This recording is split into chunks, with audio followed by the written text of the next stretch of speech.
నమస్తే, నేను Chandana. Welcome to great Andhra big story.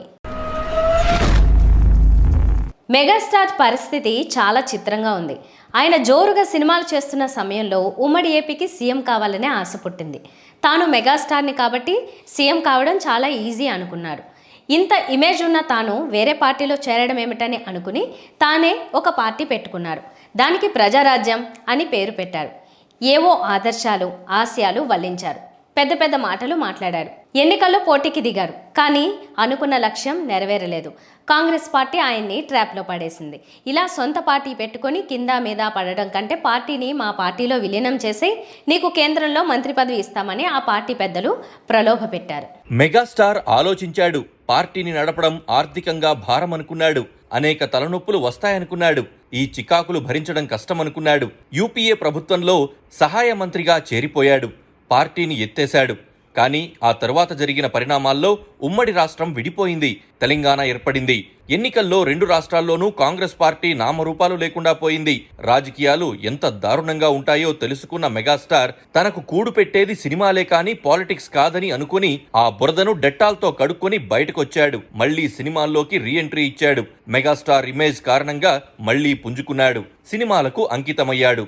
రాజకీయాల బురదను మెగాస్టార్ వదిలించుకున్న తర్వాత ఆయన తమ్ముడు పవర్ స్టార్ పూసుకున్నాడు.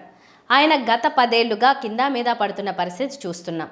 ఏపీలో పచ్చ పార్టీతో కాషాయంతో కలిసి ఎన్నికల బరిలో ఉన్నాడు. ఆయన అదృష్టం ఎలా ఉంటుందో చూడాలి. మరి మెగాస్టార్ చిత్రమైన పరిస్థితి ఏమిటి అంటారా? ఆయన పరిస్థితి కాంగ్రెస్ పార్టీలో ఉన్నాడా అంటే ఉన్నాడని చెప్పుకోవచ్చు, లేడంటే లేడని చెప్పుకోవచ్చు. ఇలా ఎలాగైనా చెప్పుకోవచ్చు. ఎందుకంటే సాంకేతికంగా ఆయన కాంగ్రెస్ పార్టీలోనే ఉన్నాడు, రాజకీయ పరంగా లేడు. ఈ చర్చ ఇప్పుడు ఎందుకు వచ్చిందంటే మెగాస్టార్ తమ్ముడు పవర్ స్టార్ పార్టీకి 5 కోట్ల రూపాయల విరాళం ఇచ్చాడు. మెగాస్టార్ కాంగ్రెస్ పార్టీ నాయకుడిగా ఉండి వేరే పార్టీకి విరాళం ఇవ్వడం ఏంటనే చర్చ మొదలైంది. తమ్ముడి పార్టీకి ఆర్థిక సాయం చేశాడు తప్ప నోటి సాయం అంటే ప్రచారం చేయడని అంటున్నారు. ఇంతలోనే ఏపీ కాంగ్రెస్ మాజీ అధ్యక్షుడు గిడుగు రుద్రరాజు ఎంట్రీ ఇచ్చి మెగాస్టార్ ఇప్పటికీ కాంగ్రెస్ పార్టీ సభ్యుడేనని చెప్పాడు. ఆయన పొలిటికల్ గా యాక్టివ్ గా లేడు గాని మా పార్టీలోనే ఉన్నాడని చెప్పాడు. ఆయన తన తమ్ముడి పార్టీకి ప్రచారం చేయబోడని అన్నాడు. ఎప్పుడైతే రాష్ట్రం విడిపోయిందో అప్పటి నుంచి మెగాస్టార్ పాలిటిక్స్ మాట్లాడడం లేదు. ఎలాంటి పొలిటికల్ కామెంట్స్ చేయడం లేదు.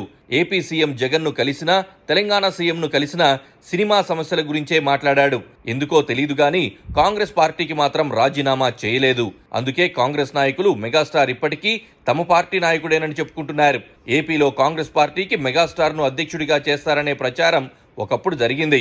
బీజేపీ వాళ్లు కూడా ఆయన్ను గుంజుకోవాలని ట్రై చేశారని అంటారు. కానీ ఆయన దేనికి స్పందించలేదు. తాను రాజకీయాలకు దూరంగా ఉన్నా రాజకీయాలు తనను వదలడం లేదని గతంలో ఒకసారి చెప్పాడు. 2022లో ఆయన్ని కాంగ్రెస్ పార్టీ అధిష్టానం ఏపీ పీసీసీ కమిటీ ప్రతినిధిగా ఖరారు చేసింది. ఆయనకు ఐడి కార్డు కూడా జారీ చేసింది. ఆయన తన రాజ్యసభ సభ్యత్వ పదవీకాలం పూర్తయ్యాక రాజకీయాలకు దూరంగా ఉన్న కాంగ్రెస్ పార్టీకి రాజీనామా చేయకపోవడంతో ఆయన్ని ఇంకా కాంగ్రెస్ సభ్యుడిగానే పరిగణిస్తున్నారు. అది కథ. ఇది ఇవాళ బిగ్ స్టోరీ. మరిన్ని అప్డేట్స్తో కలుద్దాం. నమస్తే.